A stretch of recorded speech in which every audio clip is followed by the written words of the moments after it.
Welcome back to my YouTube channel. This is Levina Oduji. I will be your instructor for today. And today we're going to continue on our CNA question and answer part 2. Question number 1.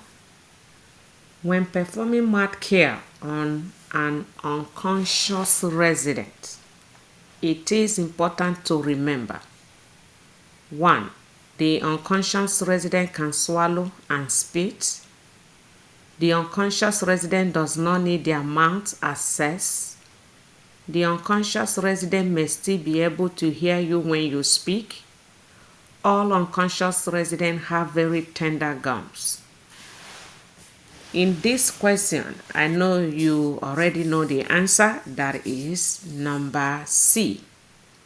Now, when somebody is unconscious, do you expect that person to swallow and spit? If the person can swallow and spit, meaning he's not conscious anymore. An unconscious person, we still need to access their mouth. The option says all unconscious residents have very tender gums. Well, if you listen to the test-taking skills I mentioned over there, when you have options that has all, run away from that option. It's likely it's not going to be the correct answer. The answer D means that everybody that is unconscious, that their gums are very tender, which is true. It's not going to be for everybody that is unconscious. So the answer is C. And remember that the last sense organ that dies in somebody is ear, which is the hearing. So unconscious resident may still be able to hear you, just that they can't respond. You need to know that one. When you go to visit somebody, maybe a loved one or somebody in a hospital, and the person is unconscious, please be mindful of what you say. They might be hearing you. And if by God's grace this person wakes up, he or she might be able to tell you what you said. So better be careful. So the answer is C. What is the proper way to identify a resident? By calling her name and waiting for a response? By asking her name? By checking her identification band? Or by checking the name on the door, on her door? The answer is C. Calling resident's name and waiting for the response. Her name might not be the only name. There might be 2, 3, 4 people answering the same name in that building. And if you're asking patient, what is your name? Even if she says her name is Jones, it might not be the right Jones that you're looking for.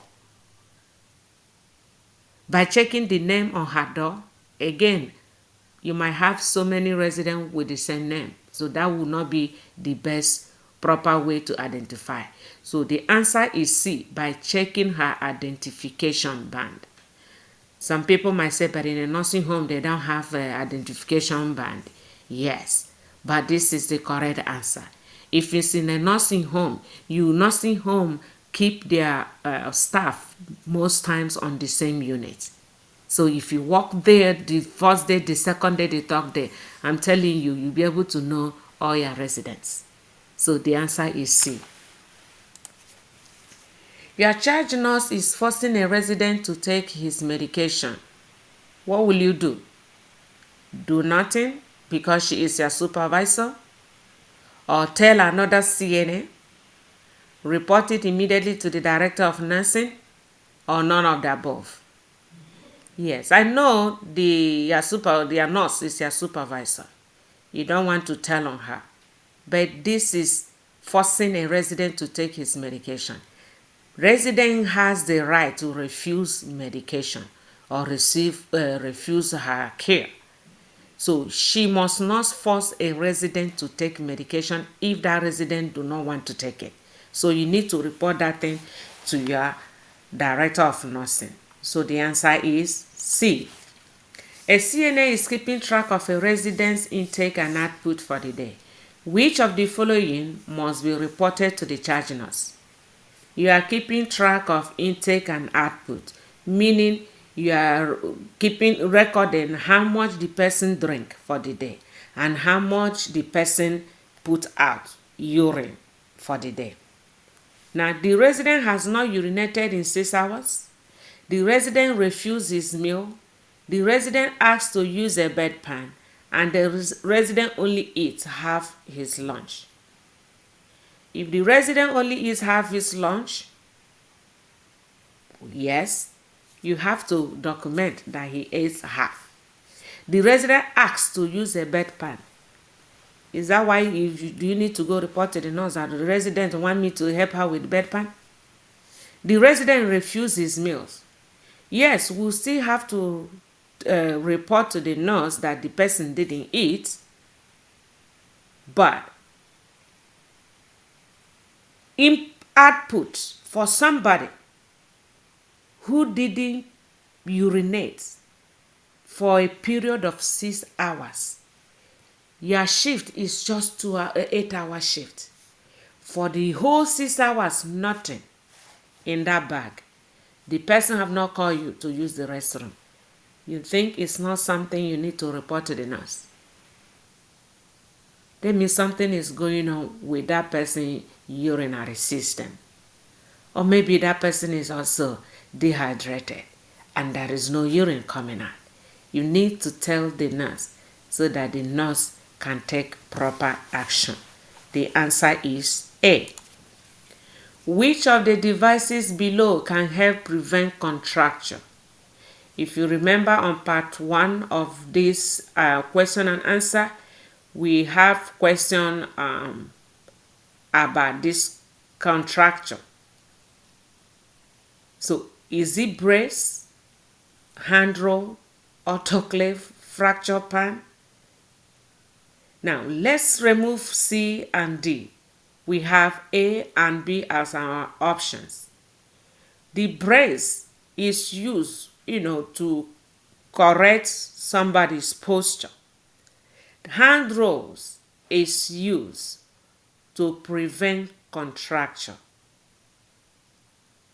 Is used to prevent contracture. So the answer is B. Upon entering a resident room, you find her lying on the floor. What should you do first? Call 911. Run to the nurse's station for help.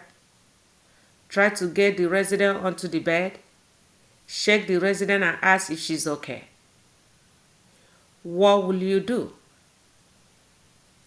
Are you calling 911? Why are you calling 911? What if the person is just feel like the floor is cool? She wants a cool floor to sleep. And you're calling 911. Run to the nurse's station for help. Yes, we'll go to the nurse's station and call for help, maybe, to tell the nurse that the resident is on the floor. Is this something we need to do first? Try to get the resident onto the bed. Again, this is the thing we mentioned in the previous videos. You don't want to get that person up to the bed or move that person. You don't know if the person have injury or fracture. Check the resident and ask if she's okay. Yes, when you walk into your patient room, the person is on the floor.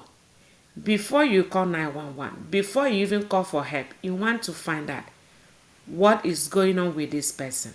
Miss Jones, are you okay? Now, if Miss Jones can answer you and say what happened, then you take it from there.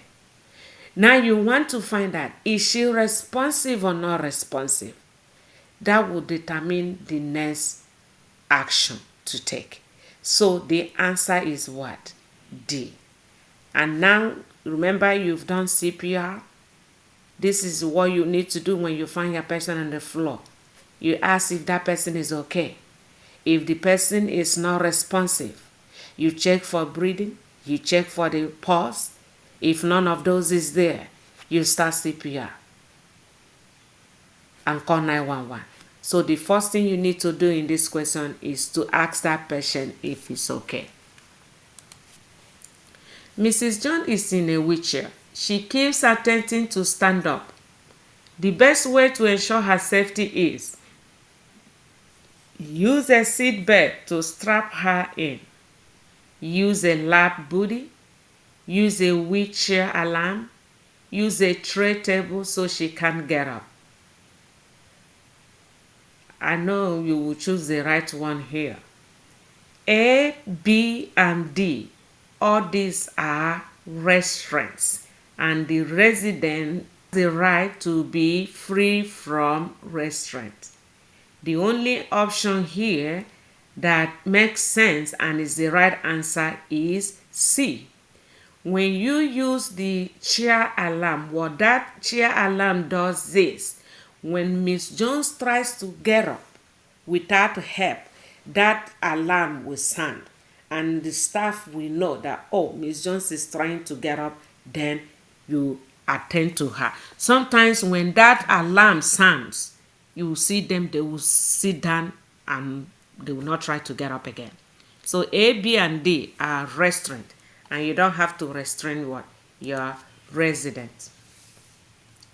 The first sign of skin breakdown is warmth, discoloration, tangling, and bleeding. What is the correct answer? The correct answer here is D.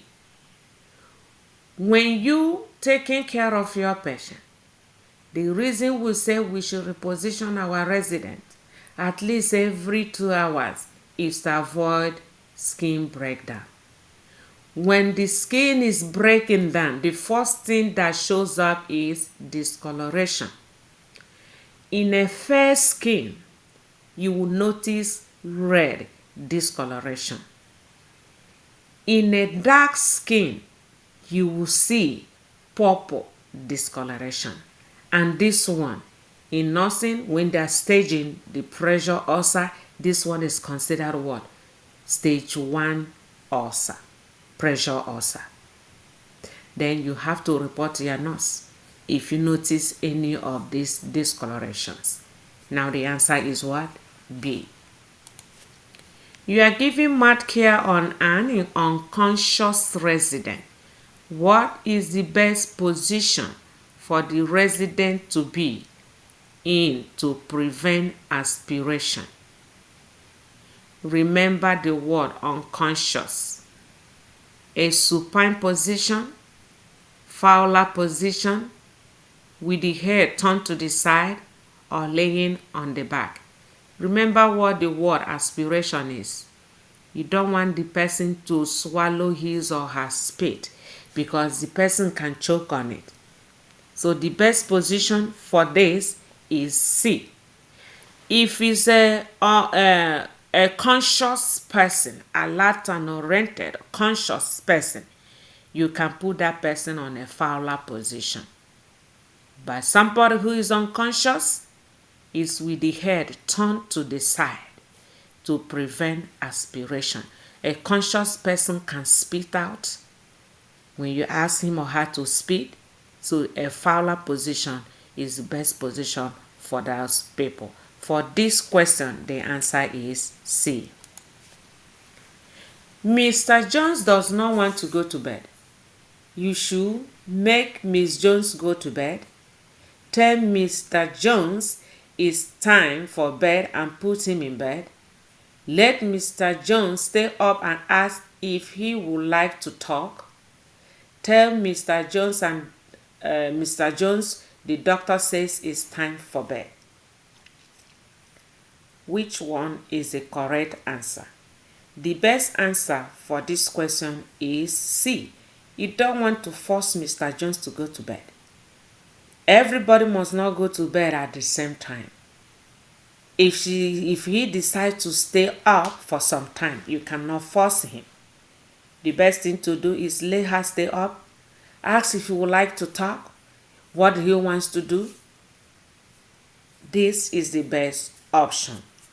Option C is the best answer to this question. Before feeding a resident, which of the following is the best reason to wash the resident's hands? Know this word. You are feeding this resident, but you still wash that resident hand. Why? A. The resident may still touch his or her mouth or food. It reduces the risk of spreading airborne disease. It improves resident morale and appetite. The resident needs to keep meal routine. I hope you get this answer right. The answer to this question is A. Remember, we are feeding this resident, but we still encourage their independence. We still want them to do as much as they can. Now, if you're feeding this resident, they might decide to pick that food, that sandwich. They might decide to pick it up by themselves. And if you didn't wash their hands, what will happen? They are touching their food with dirty hands. So you want to make sure you wash your resident hands before you start feeding them. This is the correct answer, A. And remember, in your skill test, this is one of the points that you must do when you are feeding your resident. Clean your resident hands before you start feeding. Which of the following statements is true about range of motion exercise? It is done once a day. It helps prevent stroke and paralysis. It requires at least 10 repetitions of each exercise.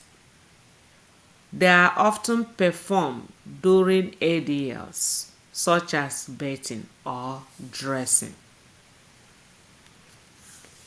The best answer to this question is D. B and C is totally off. But it's done just once a day. This is not just the best answer because patients or residents, according to their care plan, will determine how many times this range of motion will be performed. But for us, CNAs, we do this range of motion exercise even without knowing that we are doing it. When we are bathing them, remember, we tell them, Miss Jones, could you raise your arm up so that I can get under your arm? Okay, you bring the arm down. Remember, when you are dressing them, they are raising their arm up, they are bringing it down. They raise it up, they are bringing it down. We're doing all these things, though we didn't, think that we're doing range of motion, but yes, that's part of it. Bring it up, bring it down, bring it sideways, bring it back to your body. This is part of range of motion. So the answer is what? D. A resident who is lying in bed suddenly becomes short of breath. After calling for help, the nurse aide's next action should be, remember what the question said, suddenly become short of breath. Now, after calling for help, what will you do first? Ask the resident to take a deep breath. Take the resident vital sign. Raise the head of the bed. Elevate the resident feet.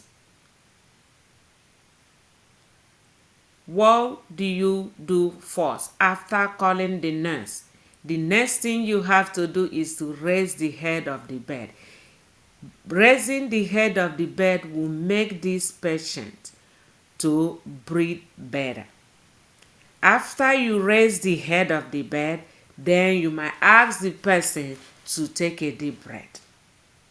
And now the nurse might ask you to take the vital signs again. But elevating the resident feet is totally off in this question. So the best option or the correct answer is raise the head of the bed. While walking down the hall, a nurse aide looks into a resident room and sees another nurse aide hitting a resident. The nurse aide is expected to do what? Contact the state agency that inspects the nursing facility. Enter the room immediately to provide for the resident's safety. Wait to confront the nurse aide when he leaves the resident room. Check the resident for any sign of injury after the nurse aide leaves the room. What is the best answer? The A, you are not supposed to start contacting state agency when you have not reported this to your facility. C is a way to confront the nurse, so you want to wait until the aide finish killing the resident, right? Or you want to wait for the nurse aide to finish beating the resident, then you will now go and check for the signs of injury. The best answer is to go inside that room immediately and save your resident from that aid. B is the correct answer. Nurse aide finds a resident looking in the refrigerator at the nurse's station at 5 a.m. The resident, who is confused, explains he needs breakfast before he leaves for work. The best response by the nurse aide is to A. Help the resident back to his room and into the bed. Ask the resident about his job and if he is hungry. Tell him that residents are not allowed in the nurse's station. And remind him that he is retired from his job and he or she is in a nursing home. Well, the best response. Remember what we said, the best response. And when we have this best, I told you the whole options might be correct. A, yes, you will help the resident back to the room. That's a good option. You will tell the resident that the resident are not allowed in the nursing station. Well, if they are not allowed over there at the nursing station, maybe that's something you might have to tell the resident too. Remind him that he's retired from his job and in a nursing home. Yes, he's retired and he's in a nursing home. Maybe you might have to tell him that. But the best option response here is ask the resident about his job and if he is hungry. Remember about therapeutic communication. When you have some questions that has to do with this kind of communication, you want that person to tell you more about that situation. And in this question, this person is going into the refrigerator. Your sense will tell us that this person might be hungry. This person might be hungry. That is one. Now, we want to ask if she wants something to eat. That is the reason you have to say, ask about if he's hungry. And then telling you that he wants to go to work, you need to ask him about his job. Let him tell you more about his job. So the answer is B. Question number 16. Residents with Parkinson's disease often require assistance with walking because they become confused and forget how to take steps without help. B. Because they have poor attention skills and do not notice safety problems. C. They have visual problems that require special glasses. And D. They have a shuffling walk and tremor. I put this picture here to give you an idea of somebody who has Parkinson's disease, the way they walk. They have shuffling gait. When you have exam, you have question that has to do with Parkinson. Because we are CNAs, we want to protect these people from falling. That's why we have to be aware that they have shuffling gait and they have tremor, because we want to avoid accident. We want to prevent them from falling. So if you cannot remember anything, about Parkinson's disease, don't forget shuffling gait and tremor. So the answer is D. A resident is on a bladder retraining program. The nurse aide can expect the resident to have a fluid intake restriction to prevent sudden urge to urinate, wear an incontinent brief in case of an emergency, have an indwelling urinary catheter, or have a schedule for toileting. If you look at this question, it says a resident is on a bladder retraining program. What is bladder retraining program? That is a keyword you need to face. When somebody is on a bladder retraining program, this person will be on a schedule for toileting. Why are we doing bladder retraining program? We want this person to regain control of this bladder. Because we want that person to regain the control, we have schedule where we take this person to the bathroom, to restroom, to at intervals. We want to tell this person, please call me when you feel the urge to use the restroom. By taking this person at intervals, they will help that person, the muscles, to control this bladder so that this person will be able to use restroom by herself and not being incontinent again. So the answer is D. When moving a resident up in bed who is able to move with assistance, the nurse aide should. Look at the question. You want to move this person up in bed, meaning the person slide. The person is almost at the foot of the bed. Now you want to move that person up. But this person is able to move with assistance. What will you do? Position self with knees straight and bent at the waist. I hope you don't want to break your waist by doing this. Use a gate or transfer bed to assist with the repositioning. This person is in bed. Remember, why are you going to use this gate bed? To assist this person with repositioning in bed?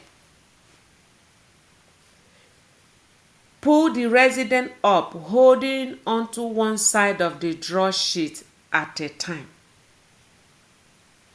You can do this option C if you have another aide.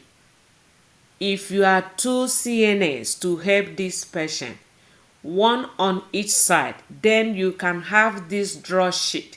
Use it and pull this resident up.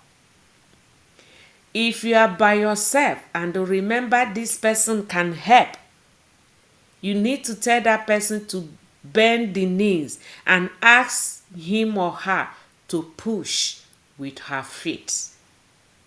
The answer is D.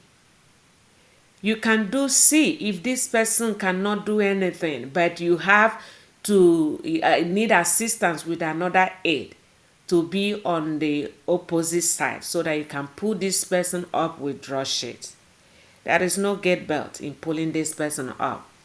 And the A, you don't want to bend on your waist. You don't want to hurt yourself.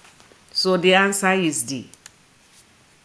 An elderly resident becomes confused and begins to wonder.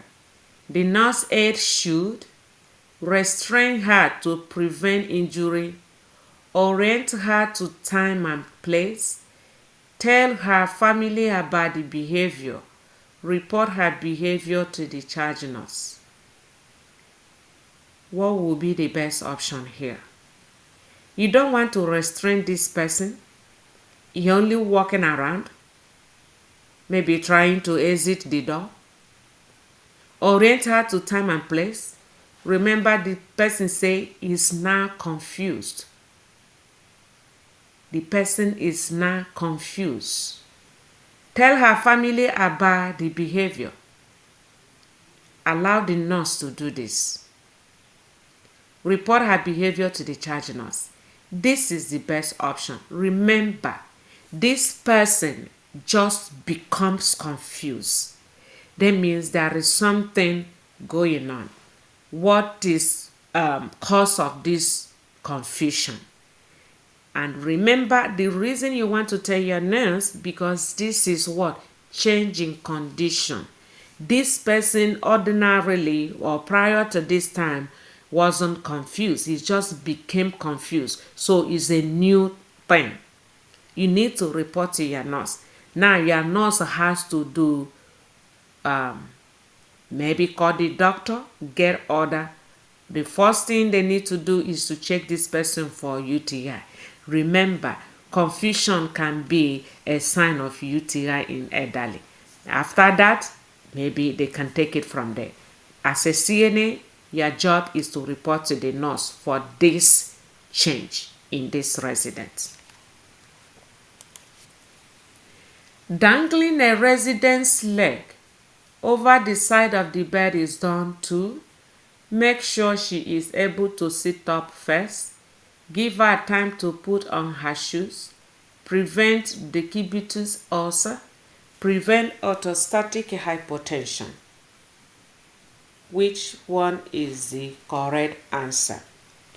Remember, when you are doing your transferring from bed to wheelchair, you are allowed to allow your patient to sit at the edge of bed before you transfer. And allowing that person to sit at the edge of bed for few seconds or few minutes is called dangling. And what this dangling do is to prevent orthostatic hypotension. This orthostatic hypotension is low blood pressure due to change in position. Because when you move that person up, you need to allow the blood to settle before that person gets up. If this person gets up too quickly, the person might feel dizzy due to what? Low blood pressure as a result of position change, which is orthostatic hypotension. And if this person feel dizzy, that could cause fall. So the answer is D. I hope you enjoyed this little question and answer sections, and I'm thanking you for watching. And if you like these few explanations of question and answer, please like and subscribe. Thank you.